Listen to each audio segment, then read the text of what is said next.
Hello everyone, नमस्कार। तो आज जैसा कि मैंने आपको बताया था कि आज हम जो है वो जनरल स्टडी का सिलेबस स्टार्ट करेंगे और इसको जो है हम जल्दी से जल्दी जितना फास्ट हो सकेगा उतना ज़्यादा हम इसको तेज़ी से जो है इसको बाइंड अप करने की कोशिश भी करेंगे। जीएस जो है वो किसी भी एग्ज़ाम का जो है वो अगर आप किसी भी कॉम्पिटिटिव एग्जामिनेशन की प्रिपरेशन कर रहे हैं वो एक उसका इंटेग्रल पार्ट होता है। तो उसी चीज़ को ध्यान में रखते हुए आजकल का जो एग्ज़ाम का ट्रेंड हो चुका है वो काफ़ी डायनामिक हो चुका है। चाहे आप किसी भी एग्ज़ाम को देख लीजिए, आपको हर बारीक से बारीक चीज़ का आइडिया होना चाहिए कि कौन सी चीज़ कैसे हुई है और कब हुई और कैसे और कब हुई है। अगर हम आज की बात करें तो आज हम इस पॉलिटी स्टार्ट करेंगे और इसको हम 30 दिन के अंदर ख़त्म कर देंगे। इसमें मैंने कोशिश की है कि आपको इसमें एनसीईआरटी और लक्ष्मीकांत दोनों को मिक्स करके एक अच्छा कंटेंट प्रोवाइड करवा सकूं। आज के टाइम में अगर हम जैसे कि यूपीएससी की बात कर लें या किसी हमारे अपने स्टेट पीसीएस की बात कर लें, तो दोनों में एक नेचर आपने देखा होगा कि डिफ़िकल्टी लेवल जो है वो काफ़ी इंक्रीज़ हो गया है। डिफ़िकल्टी इन द सेंस कि क्वेश्चन फ्रेमिंग जो है वो बहुत ही हो गई है आज के टाइम में। एलिमिनेशन भी जो एलिमिनेशन की टेक्निक जो आज से पीछे 2-4 साल पहले आप लगा करके जो है वो क्वेश्चन को हैंडल कर सकते थे, वो भी अब फेल्ड दिखती है। तो इसी को चीज़ को ध्यान में रखते हुए हमने इस चीज़ को शुरू किया है और हम कोशिश करेंगे कि फैक्ट को तो कंसेप्ट को तो समझेंगे ही, साथ में डेटा और फैक्ट को भी रटने की कोशिश करेंगे ताकि किसी भी एंगल से चूक ना हो। देखिए, हम जब शुरुआत करते हैं पॉलिटी की तो हमें सबसे पहले चीज़ होती है बैकग्राउंड को समझने की, कि बैकग्राउंड जो था वो कैसे तैयार हुआ हमारे कॉन्स्टिट्यूशन फ्रेमिंग का। तो आपको सबसे पहले थोड़ा सा हम प्लासी की लड़ाई से मैं शुरू करूँगा एक कहानी की तरह, ताकि आपको एक जो है वो टाइम पीरियड का पता चले कि क्या कौन सी चीज़ कब और कैसे हुई है। जैसे आपने ब्लैक होल ट्रेजिडी या ब्लैक होल इंसिडेंट के बारे में सुना होगा, जो 20 जून 1756 यानी कि 1756 को हुआ था, प्लासी लड़ाई के ठीक 1 साल पहले। तो उसमें जो सिराजुद्दौला थे उन्होंने जो था वो 146 जो बंदी थे उनको एक छोटे से कमरे में बंद कर दिया था और उसमें से 23 लोग जो है वो जिंदा बचे थे, यानी कि 23 लोग ही जीवित रहे थे। तो इस घटना का जो वर्णन किया है वो किया है आपका हॉलवेल ने, जो कि उनमें बोलते हैं कि वो भी शामिल था। फिर उसके बाद आपने एक ट्रीटी का नाम सुना होगा, ट्रीटी ऑफ अलीनगर, जो कि 9 फरवरी 1757 को हुई थी रॉबर्ट क्लाइव के बीच में और सिराजुद्दौला के बीच में। तो इसके बाद जो हुई थी वो फिर प्लासी की लड़ाई होती है आपकी 23 जून 1757 को बिटवीन इंग्लिश एंड सिराजुद्दौला, और जिसमें सिराजुद्दौला जो है वो हारते हैं और कंपनी का डोमिनेंस जो है वो वहाँ से दिखना हमें स्टार्ट हो जाता है। फिर मीर जाफ़र का शासन आया और जब कंपनी ने जो था वो सिराजुद्दौला को हरा दिया था, उन्होंने मीर जाफ़र को जो है वो राजा बनाया। तो उसने 24 परगनों की ज़मींदारी जो थी वो अंग्रेज़ों को दे दी। फिर क्या हुआ, उसके बाद कुछ लड़ाइयाँ हुई जिनका आपको पता होना चाहिए, जैसे कि करवा, गोरिया, उधोनला का युद्ध, ये 1763 में हुए। तो इनके आपको एक सीक्वेंस भी पता होनी चाहिए और ये कब हुए ये भी पता होना चाहिए, और कब किन के बीच में हुए ये भी मैंने आपको बता दिया, क्योंकि ऐसी सब चीज़ें जो है वो हिमाचल प्रदेश एडमिनिस्ट्रेटिव एग्जामिनेशन में काफ़ी पूछी जाती हैं। अगर बक्सर के युद्ध की बात करें तो वो भी 22 अक्टूबर 1764 को हुआ, जिसमें जो इंग्लिश लीडर था वो हेक्टर मुनरो था। फिर बंगाल का जो लास्ट नवाब हुआ मुबारकुद्दौला था, वो जो द्वैध शासन था वो आपका 1765 में जो था वो रॉबर्ट क्लाइव ने वैसे तो इसको इंट्रोड्यूस किया, जो प्राइमरली जो इंट्रोड्यूस किया है, जो फादर ऑफ डायरकी बोला जाता है वो लियो कार्टेस को बोला जाता है, पर बंगाल की बात करें तो वहाँ पर इसको रॉबर्ट क्लाइव ने इंट्रोड्यूस किया था। अब वहाँ से जो था वो फिर धीरे धीरे जो कॉन्स्टिट्यूशनल डेवलपमेंट है वो हमें देखने को मिलता है। इसमें देखिए, आपको एक चीज़ का ध्यान रखना है कि सबसे पहले जो शुरुआत होती है रिफॉर्म की कॉन्स्टिट्यूशनली वो होती है 1773 से। अब यहाँ से समझेंगे तो हम कॉन्स्टिट्यूशनल डेवलपमेंट को जो है वो 2 पार्ट में डिवाइड करते हैं। पहला पार्ट तो वो हो गया जिसमें हमने देखा कि जिसमें कंपनी ने रूल किया, जो 1773 से लेकर के 1857 जो आपकी 1857 की क्रांति हुई वहाँ तक चला। फिर उसके बाद क्राउन का रूल आता है। तो इसमें जो भी डेवलपमेंट हुई हम उसको 2 पार्ट में कैटेगराइज करते हैं। पहला जो है हम रेगुलेटिंग एक्ट को समझेंगे। रेगुलेटिंग एक्ट दरअसल में जो भी एक सिस्टम चला आ रहा था उसको रेगुलेट करने के लिए, उसमें जो भी धांधलियाँ हो रही थी उसको इम्प्रूव करने के लिए जो था वो वॉरेन हेस्टिंग्स ने इसको लाया था।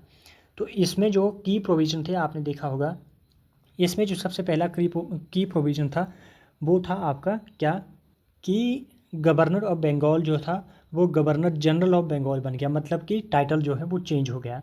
जो पहले गवर्नर जनरल थे वो आपके वॉरेन हेस्टिंग्स थे।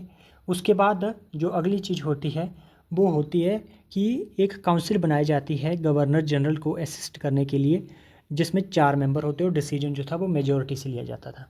फिर एक इसमें और बड़ी बात हुई जो कि एक सुप्रीम कोर्ट बनाया गया कलकत्ता में, और इसके जो पहले सीजे थे यानी कि चीफ जस्टिस थे वो सर एलिजा इम्पे थे। ये चीज़ आपने ध्यान रखनी है, ये पूछ लिया जाता है। और इसमें टोटल 4 जजेस थे इंक्लूडिंग चीफ जस्टिस।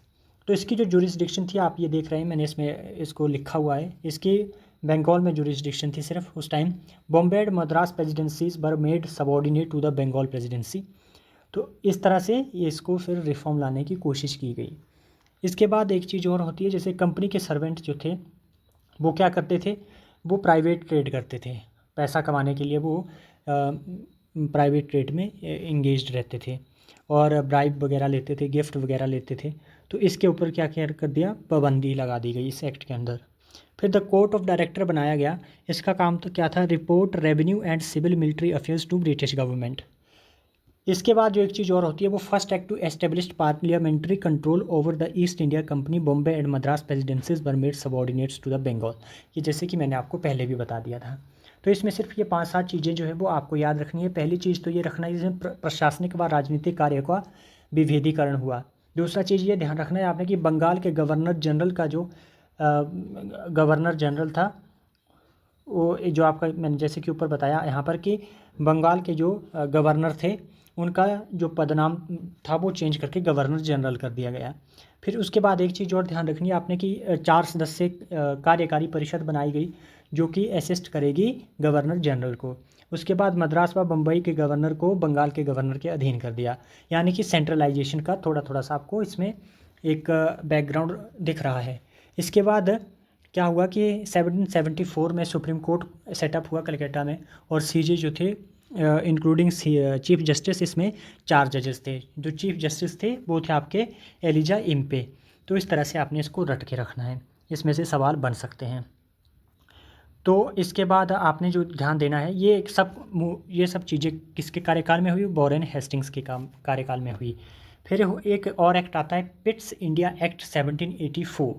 तो वैसे तो एक और एक्ट इससे पहले आता है पर उसका ज़्यादा वैल्यू है नहीं, आपने उसको सिर्फ ऐसे ध्यान रखना है। उसको बोलते हैं अमेंडिंग एक्ट ऑफ 1781। इसमें क्या हुआ था कि उसमें जो भी रेगुलेटिंग एक्ट में जो भी कमियां रह गई थी उनको इम्प्रूव करने के लिए इसको लाया गया था, इसलिए इसको एक्ट ऑफ सेटलमेंट भी बोला जाता है। दरअसल में इसके बाद जो आपका आगे का इसमें जो एक्ट ऑफ सेटलमेंट था इसमें काउंसिल को जो था वो सर्वोच्च न्यायालय के न्यायिक क्षेत्राधिकार से बाहर कर दिया गया। मतलब उनके द्वारा किए गए कृत्यों जो भी वो जब तक उन्होंने पोस्ट पे हैं और कोई भी काम करते थे तो उसके ऊपर जो था वो आप कोर्ट में उनके ऊपर केस नहीं कर सकते थे।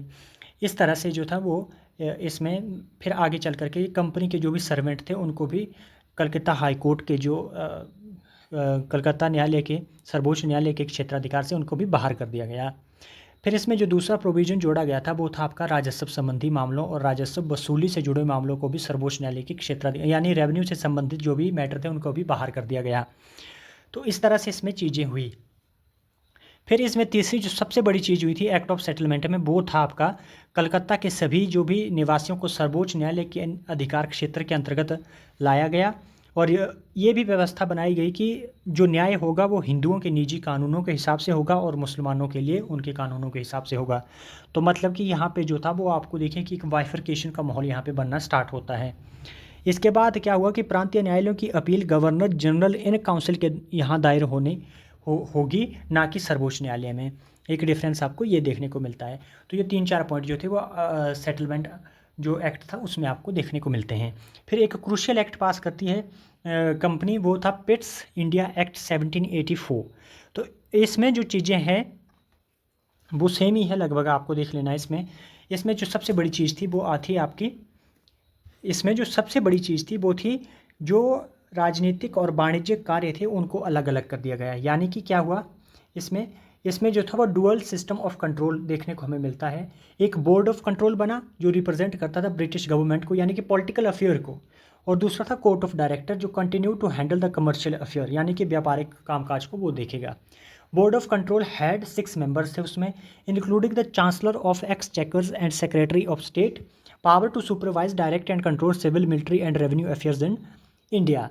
तो इस तरह से चीज़ें चली आगे। फिर क्या होता है कि the governor general this powers were स्ट्रेंथन्ड।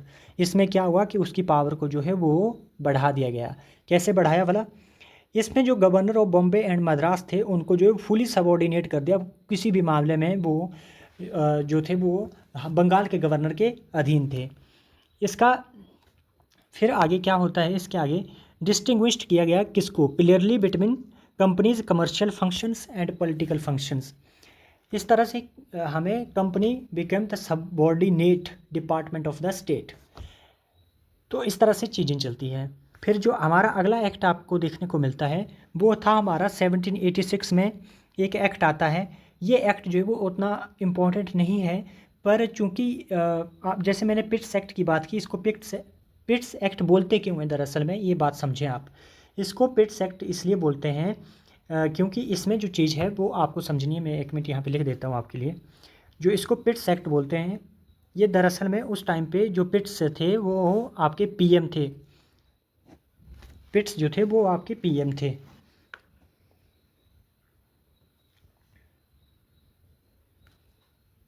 UK के पीएम ऑफ यूके थे ये। इनका पूरा नाम जो था वो विलियम पिट्स था।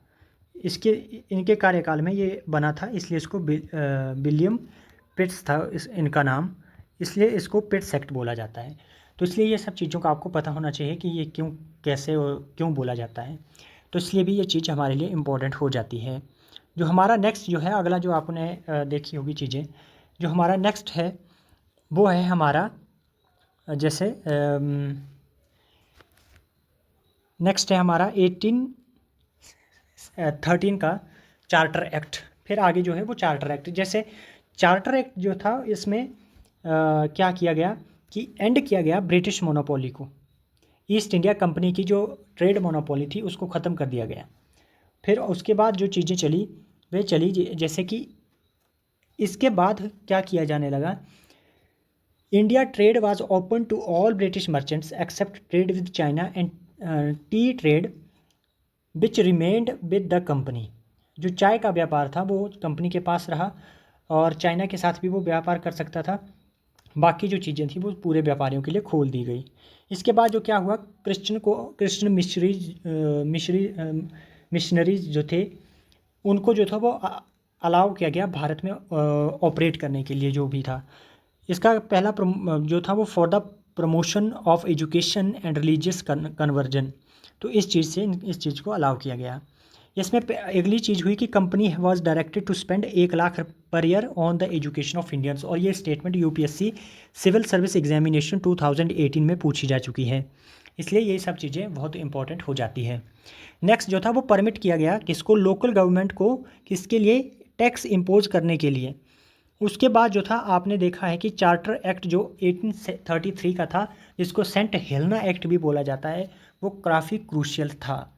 अगर हम उस एक्ट की बात करें तो उस एक्ट में क्या किया गया, भारत का गवर्नर जनरल जो था, बंगाल के गवर्नर जनरल को भारत का गवर्नर जनरल बना दिया गया। मतलब कि उसका पदनाम यानी कि टाइटल जो था वो बदल दिया गया। और पहले गवर्नर जनरल थे भारत के लॉर्ड विलियम बेंटिक। इसलिए he had exclusive legislative powers for all of British India, created a law commission. इस टाइम पे जो था वो एक लॉ कमीशन भी बनता है जिसके अध्यक्ष थे लॉर्ड मैकाले। इसके बाद ये क्यों बनाया गया था लॉ कमीशन? लॉ कमीशन बनाया गया था task the codify Indian laws resulted later the IPC, जिसको बोलते हैं हम इंडियन पीनल कोड, जो जिसको बोलते हैं हम, ये इसी की बदौलत है। इसके बाद क्या हुआ कि एंड हुआ किसका, commercial function of east India company. The company became only an administrative body. इसके पहले जो थी वो कंपनी जो थी वो व्यापार भी करती थी, परंतु इस एक्ट के साथ जो था वो कंपनी का व्यापार खत्म और कंपनी प्योरली जो थी वो एडमिनिस्ट्रेटिव बॉडी बन गई। Trade with China and tea trade were also ended. अब ये देखिए, ये क्वेश्चन आपसे पूछा जा सकता है, आपको समझना है। टी ट्रेड एंड चाइना के साथ ट्रेड जो था वो 1813 के एक्ट में अलाउ था, पर ये ख़त्म जा करके होता है 1833 के एक्ट में। Provided for open competition in civil services, stated that Indians could also compete।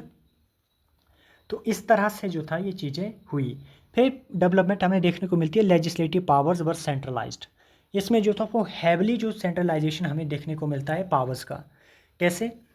इसमें क्या हुआ कि जो प्रेसिडेंसीज थी, presidencies of Bombay and Madras lost legislative powers. फिर उसके बाद जो था वो जो आपको सेंट्रलाइजेशन ऑफ पावर का हमें जो रूट 1773 में देखने को मिले, वो यहाँ पर जाकर के अपने क्लाइमैक्स पे पहुँच गए। नेक्स्ट जो हमारा एक्ट आता है वो आता है चार्टर एक्ट ऑफ 1853, जो कि काफ़ी क्रूशियल है। This was the last charter act passed by the British parliament for East India company. It introduced significant administrative and legislative reforms without renewing the companies commercial privileges which had already ended in 1833। इसलिए इसमें जो की provision हमें देखने को मिलते हैं, पहली चीज़ थी कि no fixed tenure for East India company. पहले तो जैसे 20-20 साल का हमें टेन्योर देखने को मिलता था, पर इस एक्ट के अंदर ऐसा कोई भी स्पेसिफिकेशन हमें देखने को नहीं मिला। For the first time the company's rule in India was allowed to continue without a time limit subject to future parliamentary decision. इसके बाद क्या होता है कि legislative and executive functions of the governor general councils were separated. इसके बाद जो कार्यकारी और जो भी विधायी कार्य थे उनको गवर्नर जनरल की काउंसिल में सेपरेट किया गया। फिर क्या हुआ कि एक न्यू लेजिस्लेटिव काउंसिल क्रिएट की गई, जिसमें क्या था, this council functioned like mini parliament for India. अब यहाँ पे ध्यान देने वाली बात एक है कि इसमें जो है वो मिनी काउंसिल बनाई गई। स्ट्रेंथन्ड द इंडियन लेजिस्लेटिव काउंसिल। इसमें क्या 6 न्यू लेजिस्लेटिव मेंबर इसमें ऐड होते हैं, जैसे कि ये एक तो ये देख लीजिए, इसमें ऐड होते हैं representative provinces like Bombay, Madras and Bengal. तो ये जो था एक बहुत इंपॉर्टेंट इसमें सिग्निफिकेंट चेंज हमें देखने को मिलता है। इसके दौरान जो हमें, जैसे कि मैंने आपको बताया कि इसमें जो प्रशासनिक और विधायी कार्य थे उनको भी अलग कर दिया गया। उसके बाद इसमें एक और चीज़ हमें देखने को मिलती है, वो क्या था, introduce open competitive examination for Indian civil services. ये भी एक बहुत बड़ा इसमें हमें चेंज देखने को मिलता है। For the first time Indians were allowed to compete, though examination were conducted in only London. Compete करने की इजाज़त तो दे दी गई, पर एग्ज़ाम जो होता था वो लंदन में ही होता था अभी भी। It ended the previous patronage based system. तो इस तरह से जो था वो हमें डेवलपमेंट देखने को मिलता है। इसमें जो एक चीज़ और हुई वो हुई separate lieutenant governor for Bengal. इसमें एक अलग पोस्ट बनाई गई गवर्नर ऑफ बंगाल के लिए। तो ये चीज़ें हमें इस एक्ट के अंदर देखने को मिलती है। जो नेक्स्ट चीज़, इसका जो सिग्निफिकेंस था, देखिए सिग्निफिकेंस लिखने का मतलब ये है कि आपको अंडरस्टैंडिंग होनी चाहिए कि अगर मेंस पर्सपेक्टिव से आपको चीज़ें हैंडल करनी हो तो आपको एक रफ़ आइडिया पता हो कि चीज़ों को कैसे एड्रेस करना है। इसलिए मैंने, जब मुझे रियलाइज़ हुआ कि मुझे ये ऐड करना चाहिए था, तो मैंने फिर इसमें आगे इसकी एडिशन कर दी है। इसका जो पहला हमें सिग्निफिकेंट इम्पैक्ट देखने को मिलता है वो था, इसने laid down the foundation of parliamentary system in India. तो पहला चीज़ तो हमें ये देखने को मिला। दूसरी जो इसमें चीज़ हुई है वो opened Indian civil services to Indians in theoretical, मतलब थियोरेटिकल मैनर में होता लंदन में था, पर चलो फिर भी चांसेस तो मिलने लगे इसमें। A step towards modern central legislative machinery. और लास्ट जो हमें देखने को मिला, major act before the revolt of 1857, जो एक बहुत बड़ा एक्ट था, मतलब कि रिवोल्ट से पहले। अगर हम गवर्नमेंट एक्ट 1858 की बात करें तो इसको बोला जाता था गुड गवर्नमेंट एक्ट। तो इसको जो है ऑफ इंडिया, ये क्वेश्चन जो है वो प्रीवियस ईयर में पूछा भी जा चुका है। This act was passed in the after month of the revolt of 1857 as you know, officially under the rule of the British East India company in India, power was transfer directly to British crown. तो अब जो था वो crown जो था वो directly India को rule करने लगा। इसके कई प्रोविजन की बात करें तो पहला इसमें ये था कि ईस्ट इंडिया कंपनी का रूल ख़त्म हो गया और जो रूल था वो अब डायरेक्टली ब्रिटिश क्राउन जो है वो इंडिया को रूल करने लगी। तो पहली चीज़ तो ये हो गई हमारी, यानी कि British India was brought directly under the sovereignty of the British crown. Title change हो गए, द गवर्नर जनरल इंडिया जो था of India become the viceroy of India, ये क्वेश्चन भी काफ़ी पूछा जाता है। तो ये थे हमारे कैनिंग साहब। तो ये भी आपको थोड़ा बहुत इसका थोड़ा बहुत क्या आपको 100% इन चीज़ों का पता होना चाहिए। एक और पोस्ट इसमें सेटअप हुई, वो थी सेक्रेटरी ऑफ स्टेट, या new cabinet level post in Britain. इसमें क्या था, had complete control over Indian administration, then was assisted by 15 member council of India, mostly former company official. इसके बाद जो चीज़ें होती है वो देखिए, control shifted to British parliament, all civil military and revenue matters were now under the direct supervision of British parliament. इसमें एक चीज़ का और ध्यान रखिए कि इसमें जो इंडियन सिविल सर्विसेज थी continue to be conducted by open competition as introduce in 1853। जो भी अभी तक जो 1853 के प्रोविजन के अकॉर्डिंग ही हो रहा था, जो कुछ भी इसमें हो रहा था। इसका जो सिग्निफिकेंस था वो पहला तो ये था कि मार्क जो beginning of direct crown rule हुआ इसमें। दूसरा ये था कि डुअल सिस्टम जो था वो ख़त्म हुआ। ये बहुत इंपॉर्टेंट पॉइंट है, इसको आप मार्क करके रख लें, वेरी वेरी इंपॉर्टेंट है ये एग्जामिनेशन पॉइंट ऑफ व्यू से। जो कंपनी क्राउन का ये डुअल सिस्टम चला रहा था वो इसमें ख़त्म हुआ। Centralised Indian administration in British hand, तो सेंट्रलाइज्ड ऑब्वियसली जब एक ही अथॉरिटी रूल कर रही है तो वो सेंट्रलाइजेशन तो उसमें ऑब्वियसली ही होगा। तो इस तरह से चीज़ें चलती हैं। फोर्थ जो इसमें हमें चीज़ देखने को मिलती है वो ये हुआ कि इसमें better governance and prevent future revolts, इस पे खास ध्यान दिया गया क्योंकि 1857 का रिवोल्ट हुआ था। उसके बाद जो हमें इंडियन काउंसिल एक्ट 1861 देखने को मिलता है, उसमें क्या होता है, उसमें जो होता है वो लॉ मेकिंग प्रोसेस में जो था वो इंडियंस को लिया जाना स्टार्ट हुआ। इसमें जो रिवर्स हुआ किसका, सेंट्रलाइजेशन, जो पीक सेंट्रलाइजेशन हुआ था उसके बाद अब डिसेंट्रलाइजेशन की शुरुआत जो है वो इस एक्ट के थ्रू होना शुरू हो गई। Expanded the executive council of the viceroy, इसमें वायसराय की एग्जीक्यूटिव काउंसिल को का दायरा बढ़ाया गया, उसमें और मेंबर्स लिए गए। कौन से, these member could be Indians nominated for legislative purpose. फिर उसके बाद इसमें जो चीज़ें चली वो बहुत ही जैसे आगे इसमें बिगिनिंग ऑफ इंडियन रिप्रेजेंटेशन, तो 1857 में इसमें 3 भारतीयों को लिया गया था एग्जीक्यूटिव काउंसिल में। इसमें एक तो बनारस के राजा, दूसरे पटियाला के महाराज थे और सर दिनकर राव थे। तो इस तरह से इसमें चीज़ें चली हमें देखने को। Viceroy empowered to issue ordinance, ये भी बहुत इंपॉर्टेंट पॉइंट है, बहुत ही इंपॉर्टेंट पॉइंट है, इसको आप मार्क करके रख लीजिए कि ये बहुत ही इंपॉर्टेंट एक पॉइंट है इसका। इसमें जो in case of emergency the viceroy could make laws without the council for 6 month, ये टाइम पीरियड भी आपने ध्यान में रखना है। नेक्स्ट जो था वो beginning of Indian representation, Indians were nominated to legislative councils for first time, तो ये भी आपको पता होना चाहिए। एग्जाम्पल राजा, ये मैंने जैसे आपको बता दिया कि ये राजा बनारस, महाराजा पटियाला, सर दिनकर राव, ऐसे ऐसे लोग थे। डिसेंट्रलाइजेशन का भी मैंने आपको बता दिया। उसके बाद जो चीज़ें चली इसका सिग्निफिकेंस ये था कि first step towards associating Indians in the law making laid the foundation for the legislative council structures at both central and provincial levels। तीसरी चीज़ हुई इंट्रोड्यूस लेजिस्लेटिव डिसेंट्रलाइजेशन। इसमें अगला जो हमारा एक्ट आता है वो 1892 का आता है, जिसमें जो सबसे बड़ी चीज़ हमें देखने को मिलती है वो आता है इसमें कि केंद्रीय और प्रांतीय विधान परिषदों में सदस्यों की संख्या बढ़ाई गई। हालांकि बहुमत जो था वो गवर्नमेंट मेंबर्स का ज़्यादा था, पर इसमें हमें पहला तो प्रोविज़न ये आया कि इसमें जो इलेक्शन थे वो उसकी हमें छाप कहीं ना कहीं देखने को मिली। इसमें डायरेक्टली कहीं इलेक्शन शब्द तो नहीं है, पर इसमें जो भी मेंबर्स थे were selected by local bodies like municipalities, district boards, university, chambers of commerce. First step towards electoral representation in British India. फिर इसके बाद अलाउड डिस्कशन ऑन बजट, ये भी काफ़ी इंपॉर्टेंट पॉइंट है, बजट पे डिस्कशन के लिए अलाउ किया गया। Members could now discuss the annual financial statement for the first time now but no voting, ये आपने ध्यान रखना, वोट देने का राइट नहीं था, डिस्कस कर सकते हैं पर वोट नहीं दे सकते थे। Members could ask questions on public matters, ये भी चीज़ इसमें थी। अब पब्लिक मैटर पे आप पूछ तो सकते हैं, बट इसमें कुछ कंडीशन थी, जैसे नोटिस ऑफ 6 डेज, 6 दिन का नोटिस दो, no supplementary question allowed, supplementary question आप कुछ नहीं कर सकते। Indians were nominated on non official members as non official, जैसे मैंने गैर सरकारी सरकारी आपको ऊपर बताया उसी तरीके से। Gopal Krishna Gokhale become the members that later under this system, Gopal Krishna Gokhale जो है वो इस सिस्टम के अंदर आते हैं, पहले व्यक्ति वो थे। अगर सिग्निफिकेंस की बात करें तो ये beginning of parliamentarian institution in India, introduce representative elements in governance though still limited and indirect, still limited, laid groundwork for the 1909 Marley Minto reforms, which introduce direct elections. तो जो हमें अब पढ़ेंगे इसको बोलेंगे हम Indian council act 1909 Morley Minto reforms.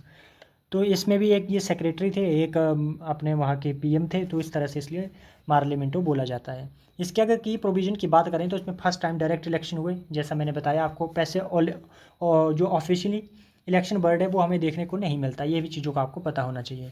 जो legislative council था उसके साइज को भी बढ़ाया गया।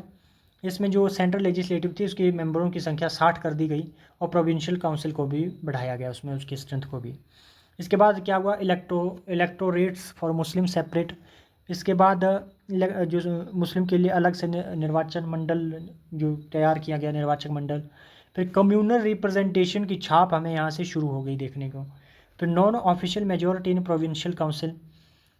उसके बाद हमें allowed Indian members to ask supplementary question. देखिए ये पीछे बैन था, पर इसमें अलाउ किया गया सप्लीमेंट्री क्वेश्चन के लिए। ये भी इंपॉर्टेंट चीज़ है, आपको शायद आपसे पूछ ले क्या है जी, by which of the following act or which of the following act or acts company or British India allowed Indian member to ask supplementary questions.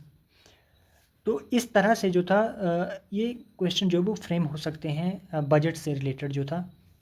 पर इसमें भी वही सेम की एलिमेंट है कि इसमें वोटिंग राइट ऑन बजट जो था वो नहीं दिया गया।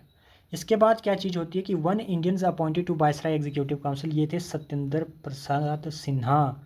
ये पहले बंदे थे जो इंडिया जिन्होंने एज ए लॉ मेंबर जो था वो ज्वाइन किया था वायसराय की एग्जीक्यूटिव काउंसिल को।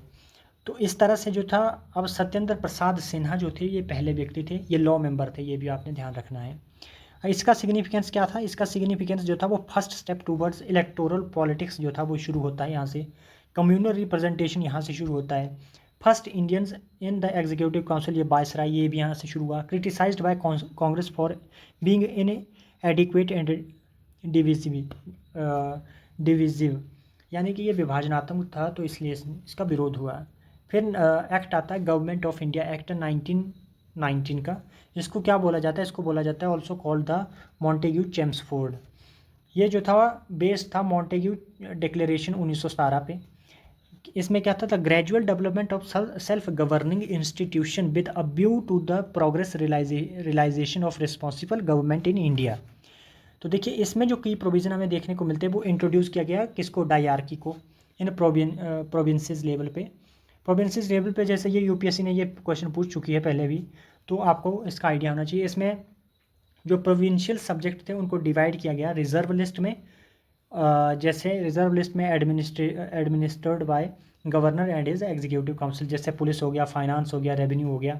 और दूसरी थी ट्रांसफर्ड लिस्ट, उसमें आते थे जो एडमिनिस्टर्ड होते थे by Indian ministers responsible to the legislature. इसमें एजुकेशन हो गया, लोकल सेल्फ गवर्नमेंट हो गया, पब्लिक हेल्थ हो गई, इस तरह से चीज़ें होती थी। डुअल सेट ऑफ यहाँ पे एग्जीक्यूटिव एंड प्रोविंशियल लेवल देखने को मिला, डायरकी यहाँ पे हमें देखने को मिलती है। बाई कैमरा लेजिस्लेशन इंट्रोड्यूस्ड हुआ इंडिया में। अपर काउंसिल जिसको हम बोलते हैं, अपर काउंसिल ऑफ स्टेट जिसको अपर हाउस बोलते हैं, लेजिस्लेटिव असेंबली लोअर हाउस बोलते हैं। Increased Indian participation in the central and provincial legislatures now had more elected members through British retain control over key areas. Expanded franchise, यानी कि इसमें जो व्यस्तक मताधिकार था उसको भी एक्सपेंड किया गया on the basis of property tax and education. ये भी आपको आइडिया होना चाहिए कि इसमें पूछा जा सकता है कि इनमें से कौन सा जो वो एक पैरामीटर नहीं था या था जिसके आधार पे जो था वो 1919 जो एक्ट था उसके अंडर जो था वो राइट टू वोट प्रोवाइड करवाया गया। तो ये आपको पता होना चाहिए। आपको मैं बताऊंगा कि एमसीक्यू को कैसे फ्रेम किया जाता है। फिर आगे इसमें फिर पब्लिक सर्विस कमीशन को सेटअप किया गया, जैसे कि लेटर बिकम यूपीएससी इन 1935। तो इस तरह से जो separated provincial and central budget का प्रोविज़न आया। फिर उसके बाद जो था वो high commissioner for India appointed in London. तो इसने जो था वो किसके काम को टेक ओवर किया, इसने सेक्रेटरी ऑफ स्टेट जो था इंडिया उसकी ऑफिस को जो टेक ओवर किया। First experiment in responsible government at provincial level introduce dyarchy, यानी कि डुअल एग्जीक्यूटिव सिस्टम जो था देखने को मिलता है। Beginning of bicameral in Indian legislature. फिर उसके बाद setup on 1935 act and future federal structures. उसके बाद हमें एक्ट देखने को मिलता है गवर्नमेंट ऑफ इंडिया एक्ट 1935, ये largest and most comprehensive act passed by British parliament of और इंडिया है ये। इसके की प्रोविज़न की बात करें तो इसमें फेडरल स्ट्रक्चर प्रपोज किया गया, ऑल इंडिया फेडरेशन होनी चाहिए, पहली चीज़ ये हो गई, जिसमें क्या होगा British Indian provinces to include British Indian provinces plus princely state. इसके बाद इसमें not implemented because princely state did not join, तो ये भी एक इंपॉर्टेंट इसमें एस्पेक्ट हो गया इसका। नेक्स्ट जो इसमें डायरकी एट सेंटर की बात आती है, यहाँ पे डायरकी जो थी वो सेंटर पे तो थी, पर डायरकी एबोलिश की गई कहाँ पे, प्रोविंशियल लेवल पे। तो ये भी एक बहुत ही इंपॉर्टेंट चीज़ हो जाती है, ये आपसे पूछा जा सकता है, काफ़ी बार पूछ भी चुका है इसके बारे में। नेक्स्ट जो चीज़ आती है आपकी, इसमें रिजर्व सब्जेक्ट थे जैसे कि डिफेंस, फॉरेन अफेयर्स, ये हैंडल किए जाते थे गवर्नर जनरल के द्वारा। ट्रांसफर सब्जेक्ट थे वो काउंसिल ऑफ मिनिस्टर के द्वारा जो है उनको इनकी देख रेख होती थी। अगर प्रोविंशियल ऑटोनॉमी की बात करें हम, तो प्रोविंसेस गॉट ऑटोनोमस स्टेटस, जैसा मैंने आपको बताया, डायरकी जो थी वो ख़त्म हो गई। उसके बाद जो responsible government introduced at the provincial level, फिर उसके ministers responsible for provincial legislature, ये सब चीज़ें तो ऑब्वियसली जब होनी थी ऑटोनोमस की बात आती है। फिर हमें बाई कैम्बरलिज्म एक्सटेंशन देखने को मिलता है। इसमें कौन से 6 जो प्रोविंसेस थे जहाँ पे आपको बाई कैम्बरल लेजिस्लेशन देखने को मिलता है, वो था आपका Bengal, Bombay, Madras, Bihar, Assam and United provinces. ये सब पूछा जा सकता है आपसे किसी भी एग्ज़ाम में, तो इनको आप बिल्कुल टिप्स पे रट के रखिए, BBMBAUP, बस ये ऐसे आप इनको ट्रिक के साथ भी याद रख सकते हैं। जो सेकंड हमें चीज़ देखने को मिलती है वो मिलती है franchise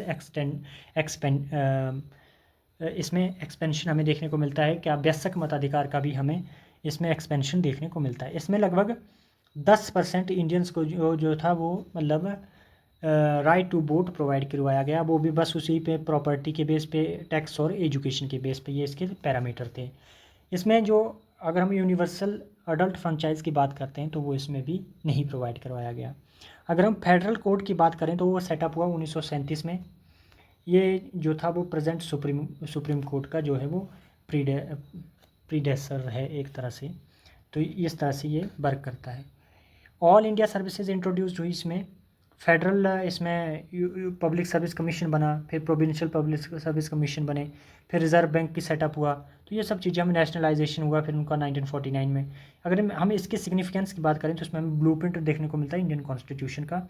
introduce concept of federation, provincial autonomy and judiciary, federation from materialised princely state didn't join federation, तो मैनी प्रोविजन लेटर जो है तो वो अडॉप्ट किए इंडियन कॉन्स्टिट्यूशन में, इसलिए भी ये इंपॉर्टेंट हो जाता है। जो लास्ट एक्ट हमें देखने को मिलता है वो इंडियन इंडिपेंडेंस एक्ट, तो इसमें जो passed by British parliament to grant independence to India and Pakistan को जो था वो इंडिपेंडेंस एक्ट के थ्रू दी गई।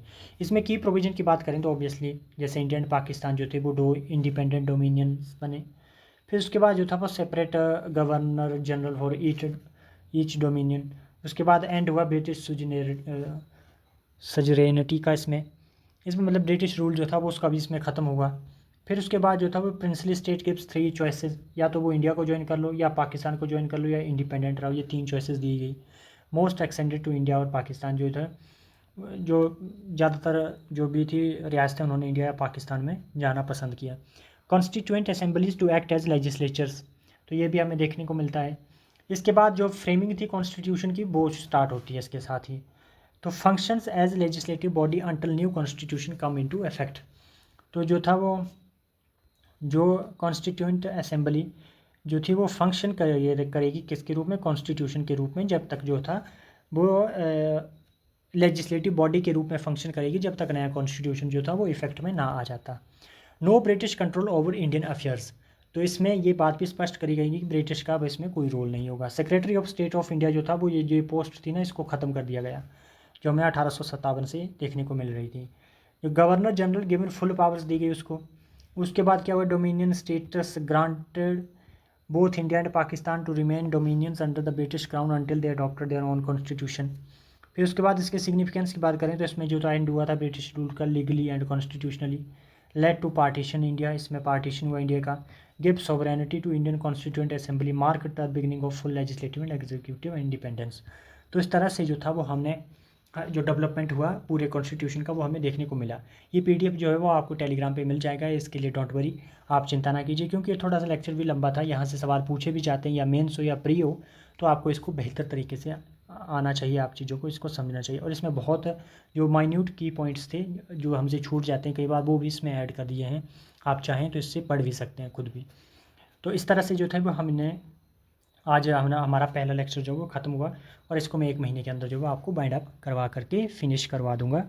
बाकी आप बताइए अगर इसमें कोई इम्प्रोवाइज़ेशन की ज़रूरत है, आपको लगता है, तो आप अपने सजेशन जो है वो कमेंट बॉक्स में दे सकते हैं। Thank you.